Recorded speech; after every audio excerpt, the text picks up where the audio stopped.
चलिए आज बात करते हैं एक ऐसे खौफनाक सच्चे क्राइम केस की जिसने सच कहूं तो पूरे देश को हिला के रख दिया था। जी हाँ, हम बात कर रहे हैं मेरठ के उस सनसनीखेज ड्रम मर्डर केस की।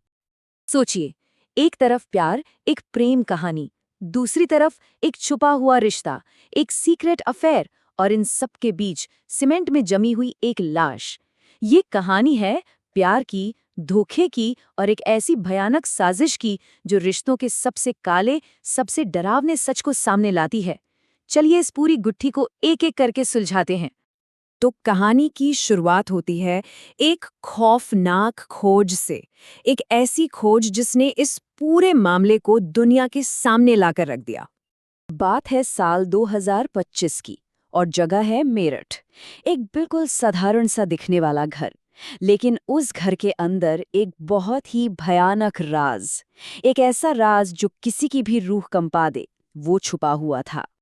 पुलिस के लिए, पड़ोसियों के लिए, सबके मन में बस एक ही सवाल घूम रहा था। एक बंद ड्रम जिससे एक अजीब, बहुत ही अजीब सी बदबू आ रही थी। आखिर आखिर उसके अंदर था क्या? क्या छिपाया गया था उसमें? अब देखिए, इस खौफनाक जुर्म की जड़ तक पहुंचने के लिए ना हमें कहानी में थोड़ा पीछे जाना होगा और उन लोगों को समझना होगा जिनकी जिंदगियां इस पूरी कहानी में उलझी हुई थीं। तो इस कहानी के जो मेन किरदार हैं वो हैं 35 साल के सौरभ राजपूत, फिर है उनकी पत्नी मुस्कान रस्तोगी और तीसरा है मुस्कान का प्रेमी साहिल शुक्ला। और हाँ, इन सब के बीच में थी उनकी एक छोटी सी करीब 5-6 साल की बेटी, जिसकी मासूमियत, बस ये समझ लीजिए कि उसकी मासूमियत ही इस कहानी को एक ऐसा मोड़ देने वाली थी जिसके बारे में किसी ने सोचा भी नहीं था। और सबसे हैरान करने वाली बात जानते हैं क्या है? सौरभ और मुस्कान की लव मैरिज हुई थी साल 2016 में। 9 साल तक सब कुछ ऊपर से बिल्कुल नॉर्मल लगता रहा। वो लोग अपनी बेटी के साथ एक किराए के घर में रहते थे। लेकिन फिर आई वो तारीख, 4 मार्च 2025। यही वो दिन था जब उनके रिश्ते का सबसे काला, सबसे भयानक पन्ना लिखा जाना था। हाँ, तो उस दिन जो कुछ भी हुआ वो अचानक हुए किसी गुस्से का नतीजा नहीं था। नहीं, बिल्कुल नहीं। ये एक सोची समझी, ठंडे दिमाग से बनाई गई एक बहुत ही क्रूर साजिश थी। इस पूरी साजिश को आप सोच भी नहीं सकते कितने ठंडे दिमाग से अंजाम दिया गया। सबसे पहले सौरभ को खाने में नशीला पदार्थ दिया गया ताकि वो बेहोश हो जाए। जैसे ही वो बेहोश हुआ, मुस्कान ने अपने प्रेमी साहिल को घर बुला लिया और फिर दोनों ने मिलकर बेरहमी से सौरभ की जान ले ली, चाकू से। लेकिन कहानी यहीं खत्म नहीं हुई। सबूत मिटाने के लिए उन्होंने जो किया वो और भी ज्यादा भयानक था। उन्होंने लाश के टुकड़े किए और उसे सीमेंट और रेत के साथ मिलाकर एक ड्रम में बंद कर दिया। सोचकर भी डर लगता है। तो हत्या हो चुकी थी, लाश को भी ठिकाने लगा दिया था। उन्होंने सोचा कि सब कुछ छिप गया है। उन्होंने इसे छिपाने की हर मुमकिन कोशिश की। लेकिन कहते हैं ना, सच ज्यादा देर छिपता नहीं। एक छोटी सी गलती और एक मासूम बच्चे के कुछ शब्दों ने उनकी पूरी की पूरी प्लानिंग पर पानी फेर दिया। अब देखिए, मुस्कान कितनी चालाक थी। उसने सौरभ का ही फोन इस्तेमाल करना शुरू कर दिया। वो उसके घर वालों को, दोस्तों को मैसेज भेजती रही, ये दिखाने के लिए कि देखो, सौरभ तो जिंदा है, बस अपनी मर्जी से कहीं चला गया है। मतलब धोखे का एक पूरा जाल बुना जा रहा था। और फिर वो हुआ जिसने इस पूरे केस की दिशा ही बदल दी। उनकी अपनी 5-6 साल की बेटी, उसने खेलते खेलते पड़ोसियों से कह दिया, पापा ड्रम में हैं। सोचिए, एक बच्चे के मुंह से निकले बस ये 3 शब्द और एक भयानक राज दुनिया के सामने आ गया। अब जब बच्चे ने ये बात बोल दी तो हंगामा मच गया।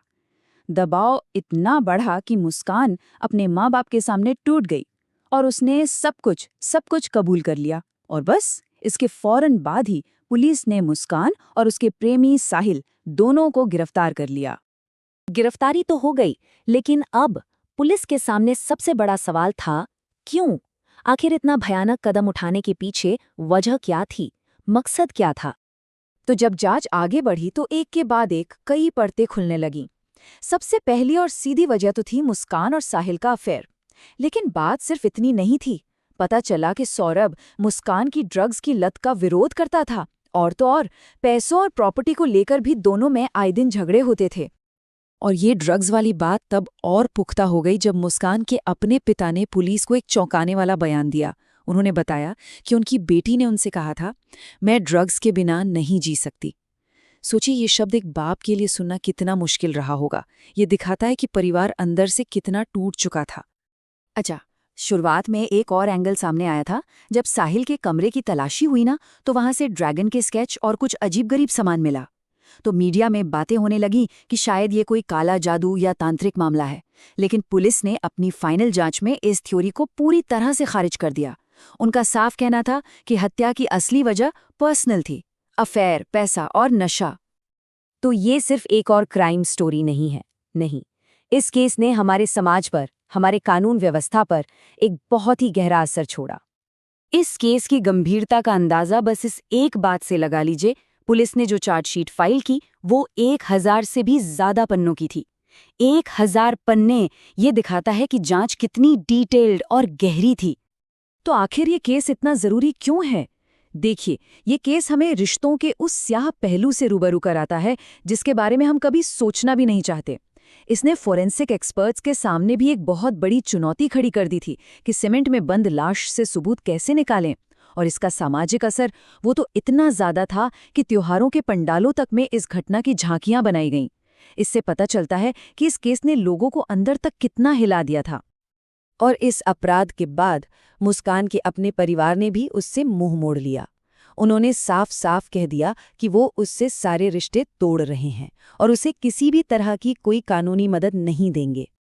और आखिर में ये पूरा केस हमें एक बहुत ही परेशान करने वाले सवाल के साथ छोड़ जाता है। हम जिन लोगों के साथ रहते हैं, अपना घर, अपनी जिंदगी शेयर करते हैं, क्या हम सच में उन्हें जानते हैं? ये एक ऐसा सवाल है जिसका जवाब शायद ही किसी के पास हो।